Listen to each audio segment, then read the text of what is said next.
Uy, ganda ng design mga master. Design pa lang mga master, panalo ko na. Ito yung real seat.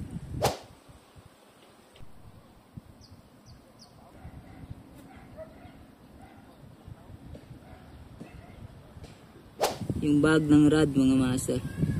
So ito yung brand ng rad na to, Sembo Lure. Uy, ganda ng design mga master. Yan, design pa lang mga master, panalo ko na. Ito yung real seat. Meron naman siyang logo dito ng brand EVA. At magandang klaseng EVA din yan mga master. Ito naman yung rad specs mga master.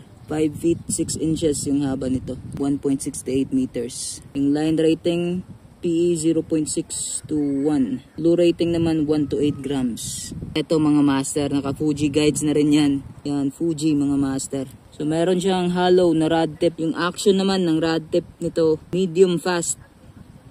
So meron siyang 7+1 ring guides. And again, all Fuji guides yan mga master. So ito yung pinakadulo na guide. Tangle free yan mga master. Hindi magbubuhol yung braided line mo dyan. Yung dugtungan niya, meron din siyang reserved gap. Ito meron siyang EVA dito. Yung pinaka-rason na naiisip ko kung bakit may EVA siya dito mga master is yung fishing style. Lalo na kung finesse fishing yung ginagawa mo, gaya na lang ng edging, stream fishing. Ganito kasi yung pagkahawak mo sa rod. Yan.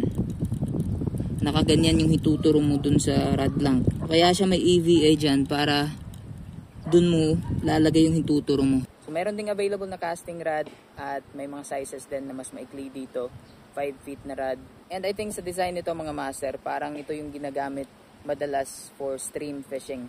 Yan, maikli yung rod butt niya. Gusto na gustong rod na to sa mga size ng reel from 500 to 1000 series. Gaya na lang nitong ating Billings na MK800 series na reel. Check natin yung rod and reel balance. Yan o.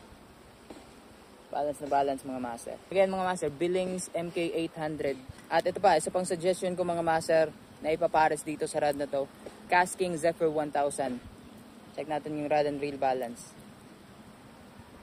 Balance na balance talaga mga master. Yan o. Ayos diba? Sembo Lure ultralight rod.